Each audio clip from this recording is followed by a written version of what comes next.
Kan sholat dihormati wajib i'adah, ngapain daripada wajib i'adah mendingan ndak usah sholat. Jadi ilmu itu tuh bermata dua. Rata-rata yang sudah tahu wajib i'adah milih sholat apa milih ndak? Ndak, potongan-potongan rai gini tuh. Ndak, kira-kira aja. Milih ndak kan karena tahu wajib i'adah. Tapi nanti setelah sampean alim dan bakat jadi wali dan sampean belajar kitab Qawaidul Ahkam, itu pasti milih sholat.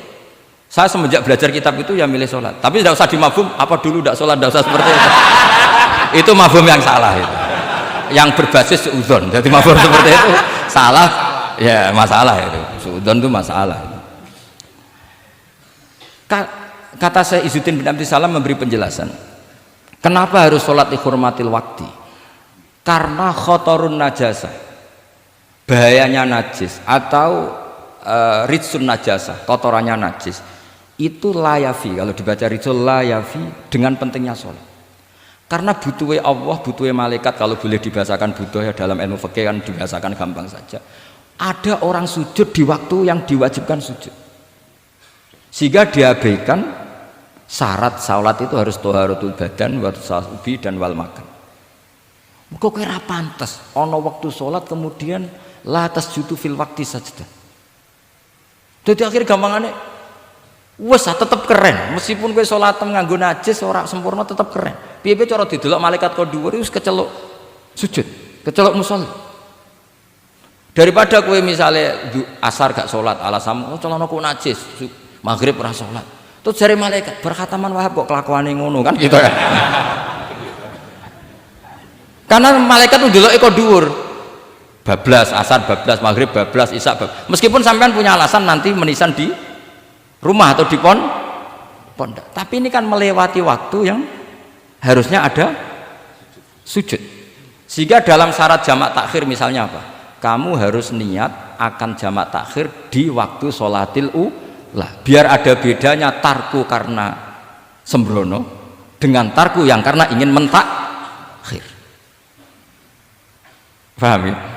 Itu jadi sama-sama fikih, kualitas yang dikarang Sultanul Ulama dengan sing RT itu ya beda.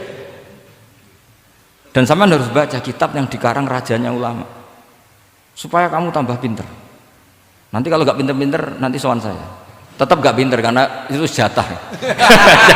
Makanya ada usah sowan ya, nanti gak ngefek juga gitu. Itu Syekh Izzuddin bin Abdis Salam. Terus kemudian beliau mengebabkan itu detail sekali, yaitu di Sajaratul Ma'arif dibabkan di bab faslon la yutrakul haqqu li ajlil batil. Itu beliau bikin satu strategi fikih itu yang luar biasa. Misalnya begini, jihad atau perjuangan membela Islam itu harus kamu menyertakan orang-orang fajir, orang-orang fasik. Kenapa? Likuwatil Islam. Karena kesalahan orang fajir itu tidak seimbang dengan pentingnya syaukatul Islam atau syaukatul muslim. Terus saya itu dulu ya iskal itu ya agak protes, tapi ini ulama wali, sampai saya sholat berkali-kali, ya Allah saya beri kefahaman tag ini, kalau terpaksa beda nanti saya mohon ketemu beliau, saya mau protes. Sama nggak usah tahu caranya ketemu wali-wali yang sudah meninggal, nanti kalau sudah jadi wali tahu sendiri, jadi nggak usah tanya. Akhirnya saya sholat dan akhirnya faham tanpa ketemu, karena saya bayangkan ketemu ya lebih sulit, mendingan minta faham timbang minta ketemu. Logikanya begini, misalnya nyun sewu kita di Daril Harbi, bayangkan kita di Daril Harbi atau zaman Indonesia dijajah Belanda. Saya ulang lagi ya, dalam konteks jangan sekarang, contohnya sekarang nggak perlu perang, zaman dijajah Belanda. Kita misalnya milih pasukan Hizbullah dan Sabilillah selektif, yang sholatnya benar, yang puasanya benar, yang toharohnya benar. Kira-kira dapat pasukan berapa coba? Nggak, jawab saja. Kan hanya dapat pasukan sedikit. Sementara misalnya Belanda bisa pasukan banyak karena tanpa seleksi. Di sini nih hebatnya Rasulullah SAW. Kata beliau, wal jihadu madin mundu ba'athan ya Allah ila yaumil qiyamah sampai ila ayyuqatila akhiru ummati ad-dajjal la yubtiluhu jawru jairin wala adlu adilin. Sebagian riwayat langsung wal jihadu tetap wajib bun alaikum ma'akul libarin wa fajirin. Nah, penjelasan Nabi kenapa kita harus berjuang mengawal Islam meskipun harus ma'akul libarin wa fajirin. Ya kalau di isim fa'ilnya umumnya guru-guru kita baca barin, tapi untuk masdarnya, untuk kebaikan bacanya apa? Birun. Nanti kamu protes, oh Barun itu daratan Gus, kalau Birun itu kebaikan. Aku itu macaku kamus luwes suwi, bocah kok sembrono. Saya ini karena meneliti kiro asap, jadi insya Allah kalau masalah lughat itu saya sudah bukan sawit lagi Fathul Wahab, sudah di atasnya itu. Sampai sama tidak usah tersinggung, biasa aja maksudnya. Karena ini kompetisi, kalau sama nggak cocok ya harus bersaing, jangan geremeng tok. Gus Bak sombong enggak, ada usah bilang gitu, saingi saja. Makanya saya terkenal alim itu seneng, karena senengnya itu tadi, yang ngidolakan saya ingin ikut, yang hasut kompetisi, jadi seru. Jangan yang hasutnya antet, wah itu gak fair itu. Itu gak fair, wah itu pasti ngadepi langit itu. Nanti urusannya sama Allah itu. Gak sama saya, langsung sama. Saya ulang lagi ya. Ilmu itu harus dianalogi dengan fikih, dilogika dengan fikih, dikiaskan dengan fikih. Sekarang misalnya ada orang sok ikhtiyat, wah perang kok ambek wong fasik gak enak gini-gini, wong fasik perilakunya gini-gini. Pertanyaannya adalah, kalau kita nyeleksi hanya orang soleh, kita dapat pasukan berapa? Misalnya zaman kita melawan Belanda. Sama sekarang kita ngawal pembangunan masjid, kadang yang nyumbang gak sholat, kadang yang nyumbang yang sewu hasil korupsi, kadang yang nyumbang orang-orang yang cara muamalah babal kedua. Itu coba kalau kamu tolak, potensinya gini, ini sekaligus PR. Saya berkali-kali nyontohkan ini, sampean boleh tidak setuju, tapi nanti menghadapi saya di akhirat, tidak di dunia, di akhirat. Nanti kita sowan Allah bareng-bareng bener siapa. Loh tidak, saya tidak main-main, karena ulama dulu, sampean lihat di Mu'in di Fathul Wahab, kalau sudah ngendikan ulama, wahada madhabun al-qawwahabi, ini madhab yang saya siap ketemu Allah. Jadi ukuran madhab benar itu bukan diputuskan di sawit Fathul Wahab, tapi madhabun sing al-qawwahabi, madhab yang saya ketemu Allah dengan madhab itu. Misalnya gini, ada orang fasik lewat di depan saya, punya uang 1 juta. Delalah pas itu qadhafallahu fi qalbihi hubbal ulama. Misalnya. Pas itu delalah beliau senang ulama terus bilang gini, Gus Bak, uang ini tak kasihkan kamu 1 juta. Dia fasik, misalnya terkenal syaribul khomri. Saya ini menurut pertanyaan saya, ini jawab saja. Kamu salah nggak apa-apa. Wajib menerima apa haram menerima apa bebas mubah. Ayo milih di polling. Nggak usah sungkan Gus Kausar. Ini beliau posisi senior, milih nerima apa nolak, wajib apa sunat, sunat apa wajib. Nah logika harus terbangun begini, kalau kamu terima maka akan dicibir. Malam di Fathul Wahab tiga duit saya kok gelem, bolak balik nak duit gelem aja. Itu juga masalah kan, kiai latihan jatuh kan, artinya posisinya ada mantep-mantep amat. Udah kadung keramat itu. Sama jangan niru saya, aman udah itu. Bayangkan sampean yang latihan nyai itu kan. Tapi pertanyaannya kalau sampean tolak, terus ista'ana bihadhihi darahim lil maksiyah. Tak kena kiai ra gelem, tak kena demenanku. Dan hari itu andaikan dia tidak punya uang 1 juta, dia tidak bisa kedemenannya. Gara-gara sampean tolak, dia punya alat untuk maksiat lagi. Kalau seperti ini jadi haram apa wajib? Loh, berarti sampean harus gak jawab anut aku. Artinya sampean jawab kan terprovokasi saya kan? Terprovokasi narasi. Terprovokasi narasi. Itu kriminal untuk calon ulama gitu, itu nggak boleh. Nah, logika ghanimah kira-kira seperti itu. Ghanimah itu normalnya haram. Normalnya haram karena ghanimah itu min amwalil kufar. Dan notabene amwalul kufar adalah bukan sekedar mukhtalithah, aksaruha mungkin minal haram. Tapi kenapa ghanimah dihalalkan di hadil ummah? Makanya Nabi ketika ngendikan u'titu khamsan lam yu'tahunna nabiyyun qabli, termasuk beliau menyebut wa ukhillat li al-ghanaim, termasuk saya 5 hal yang Nabi sebelumnya enggak dikasih, saya dikasih. Di antara beliau nyebut wa ukhillat li al-ghanaim, ghanimah itu halal untuk umatku. Itu kan kenapa Nabi menyebut itu? Karena normalnya ghanimah itu haram karena min amwalil kufar. Tapi kenapa dihalalkan? Saya pernah ditanya seorang dosen, kenapa itu halal Gus? Saya itu kok gak nyaman, karena ini jenis orang ikhtiyat. Terus saya bilang gini, andai kan kamu digarong sama garong, kemudian garong itu bawa senpi, bawa pedang, karena kamu merasa itu tidak milik kamu, monggo kadane jenengan beto malih. Wah ya tidak bisa Gus, nanti dipakai garong lagi. Sama amwalul kufar, andai kan lau a'tainahum, andai kan kita kasihkan lagi ke mereka, maka akan dipakai isti'anah, dipakai pertolongan atau alat untuk kekuatan kekafiran mereka. Di sini sirinya kenapa ghanimah menjadi halal. Tapi kenapa Nabi sebelumnya kok dikatakan haram? Karena logikanya memang haram. Itu hebatnya Allah Subhanahu wa taala sama para kekasihnya. Ada kekasihnya yang dipilihkan haram yaitu Nabiun qabla Rasulillah sallallahu alaihi wasallam karena normalnya memang haram. Ada nabi yang fikihnya lebih dinaikkan lagi yaitu dihalalkan supaya harta ini tidak dipakai i'anah alal maksi. Sampean milih fikih mana coba? Nah, saya berharap pintere Khatam Fathul Wahab itu paling enggak sampai seperti ini. Bariku nantang saya enggak apa-apa. Tapi nanti ketemu di akhirat. Nah itu fikih. Jadi fikih itu. Nah, tapi kan iso wae Gus nampani khadzun nafsi lah itu mulai masalah kan. Makanya yang seperti itu jangan untuk khadzun nafsi. Karena kita butuhnya itu nyita supaya ini enggak dipakai kekuatan maksiat. Jebule mbek kon malah go ngopi rokokan. Nah, ini orang kan terus curiga jebule nek ambek dhuwit ya do gelem. Buktikan kalau Anda tidak pakai. Kamu terima sebagai penyitaan, tapi Anda tidak pakai. Wah itu hebat. Tapi kalau kamu terima wajib, kemudian kamu pakai poya-poya, wah itu ya fikihnya benar, kelakuannya benar. Nah saya berharap Anda memahami fikih itu sampai seperti saya ini. Syukur-syukur lebih. Meskipun ya agak-agak mukhalaf tapi bisa diperjuangkan itu. Enggak apa-apa. Kamu doa di saat istijabah. Ya Allah saya ingin mengalahkan Gus Baksa ridho dengan doa itu. Tapi tak jamin nggak mustajab karena sudah berbasis ghil kebencian itu. Doa yang berbasis hasud pasti tidak mustajab ya, sulit. Jadi makanya saya rela kalau ada kompetitor karena tadi pasti. Jadi fikih itu gampang. Misalnya begini lagi, saya beri sekian contoh. Di sini tadi saya minta Gus Kevin untuk membawakan Babul Hijrah juz 4 kitab Mahali. Karena Mahali itu namanya Kanzur Rohibin sebetulnya, cuma yang ngarang Mahali lebih terkenal dengan istilah apa? Mahali. Beliau nyarai kitab Minhajut Thalibin. Imam Mahali itu senior.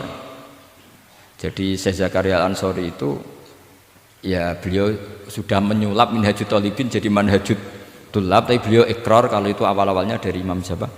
Nah, sekarang pertanyaannya gini, saya misalnya nempat di Korea Selatan atau di Amerika, saya sudah punya tanah di sana, saya ulang lagi punya tanah di sana, punya komunitas di sana juga saya nggak diperlakukan buruk, bisa sholat, bisa puasa. Hukumnya saya pindah ke Indonesia atau ke Mekah atau kemana saja, hukumnya haram apa boleh? Saya tidak mendapat perlakuan yang macam-macam. Kalau saya disakiti dan dipaksa menjadi kafir, maka wajib hijrah. Kalau nggak ada pemaksaan itu, kira-kira hukumnya gimana? Ada ulama yang mengatakan hukumnya haram hijrah, harumatil hijrah. Karena apa? Li alla yastauliya bitil kalbuqah atau tikal buqah al kufaru. Karena sebetulnya kamu tidak dianggap sekedar pindah ke Indonesia, tapi membiarkan tanah yang dulu kamu pakai sujud, tanah yang dulu kamu pakai sholat, tanah yang sudah menjadi komunitas muslim menjadi komunitas kafir. Berarti dianggap pembiaran. Itu fikih. Jadi fikih itu logikanya sebetulnya normal. Maka seperti ini, saya masih ingat betul pernah didhawuhi Mbah Mun ketika di Madinah.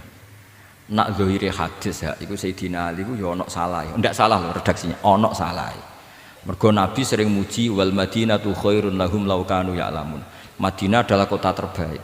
Sataftahuna kadza wa kadza, Nabi sampai gitu. Tapi Nabi selalu ngendikan wal Madinah khairul. Tapi Sayyidina Ali tetap pindah ke Irak, Kufah ya, zaman itu terkenalnya istilahnya Kufah karena belum ada istilah Irak, ke Kufah. Pindah ke Kufah, kemudian beliau menyebarkan Islam di Kufah.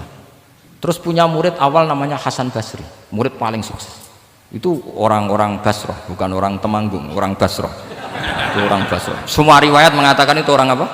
Basrah, jelas bagul-bagul. Bukan. Itu sangat jauh dari. Karena Hasan Basri murid paling sukses ini pindah ke Basrah, maka ilmu setelah itu Basrah. Sehingga idakhtalafatil Kufah wal Basrah kudimatil Basrah. Akhirnya menyebar sampai Baghdad, jadi Qubbatul Islam. Orang bisa dikatakan alim kalau sudah dikatakan alim di Baghdad. Termasuk Imam Syafi'i itu ngajinya di Baghdad. Padahal beliau lahirnya di Gaza. Huzah itu kalau sekarang itu apa? Gaza. Askolan itu juga Palestina. Nah, dawe Mbah Mun. Tapi Sayyidina Ali itu wong alim. Saiki nak wong Islam tengok-tengok ning Madinah berarti membiarkan bumi Allah di sana-sana itu tanpa ada Islam. Akhirnya Sayyidina Ali tidak mengikuti dohire hadis. Tentu Nabi Sayyidina Ali pasti mengikuti hadis, tapi Hadis wal Madinatu khairul lahum law kanu ya'lamun itu ada konteksnya. Keluar dari Madinah linasril ilmi itu juga ada konteksnya. Sehingga kenapa dulu ketika futuhat, saya ulang lagi ketika futuhat, itu banyak sahabat yang sudah di Madinah mapan, ketika Mekah sudah takluk 100%, sama Sidina Umar ditawari, halla roja'tum ila Makkah tatufuna bil baiti kada wa kada wa fadilatu sholat fil haram ka alfi sholatin fi, itu dipuji-puji. Mbok yo pindah ke Mekah, Mekah sekarang sudah milik kita, sholat di Mekah itu ka alfi sholatin kada wa kada.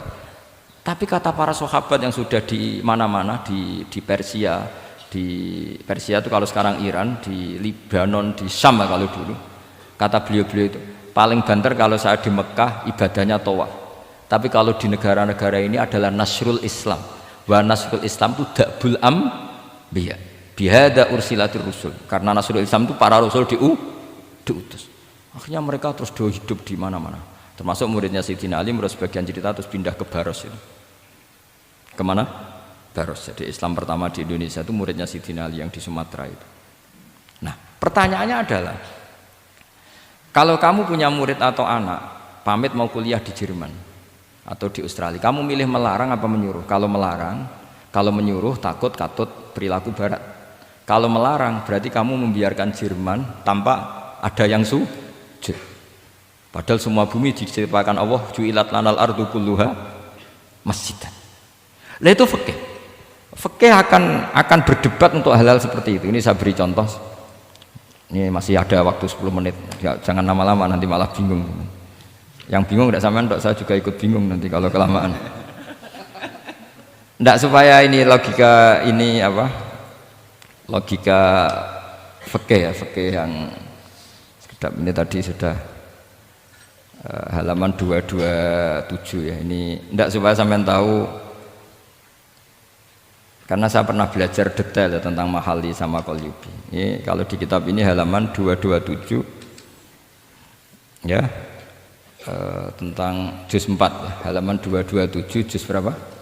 4. Saya beri contoh ya, ini supaya clear ya masalah posisi kita.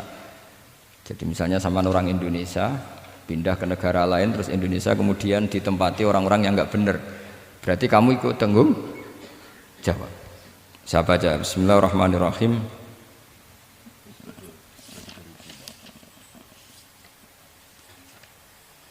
Ya, halaman 227 ini barusan tak cari karena halaman kitabnya beda-beda. Bidaril harbi. Terus ada kata-kata fa'in roja madzukira. Roja itu kembali ke, kalau seseorang itu bidaril harbi, berharap masyarakat situ bisa Islam, bisa dakwah, fa muqamuhu afdal. Saya juga mau baca makom apa mukom. Di sini umumnya baca mukom apa makom? Mukom ya, karena dari mati akoma yukimu ikomatan, berarti kan mukim. Kalau mukim ya resikonya harus dibaca mukom. Tapi kalau ada yang baca makom ya jangan dimarahin, mas, kasihan. Bakul bakowe bukan bener itu loh. Fa'in roja madzukira fa muqamuhu afdalu. Au qadara alal i'tizali harumatil hijratu. Umumnya di sini baca harumat atau hurimat? Ya boleh dua lah, boleh harumat, boleh hurimat. Kalau itu masih. Li alla yastauliyal kufaru ala mahallihi fayasbahu darul kufri. Jadi artinya gini, misalnya saya di Jogja misalnya, atau di Jakarta atau di Batam, di situ atau di Papua, di situ kamu merantau di sana sudah bisa menciptakan komunitas Islam. Kemudian kamu pindah, itu bukan dianggap pindah secara mubah karena kangen keluarga, enggak, tapi ada masalah. Setelah kamu pindah ini yang menghuni siapa? Jangan-jangan min dari sujud ila niklab misalnya. Itu fikih. Jadi fikih itu sebetulnya normal saja. Tapi karena kita baca tidak detail, terus kayak apa gitu, kayak fikih itu aneh semua. Dasar gak bakat alim. Jadi sebetulnya fikih itu normal ya. Makanya kembali ke tadi, kalau orang alim tidak mau izharul ilmi fa alaihi la'natullahi wal malaikati wan nasi ajmain. Misalnya saya ini terkenal membawa Islam yang mudah, yang menyenangkan. Orang itu sampai maksiat itu cari kesenangan. Orang sampai maksiat itu karena cari kesenangan. Tapi kalau kesenangan itu tidak didapatkan fit ta'at, karena ta'at dikampanyakan secara agak teroris, Kamu sholat tidak mesti diterima karena baju kamu nggak mesti semuanya halal, sujud kamu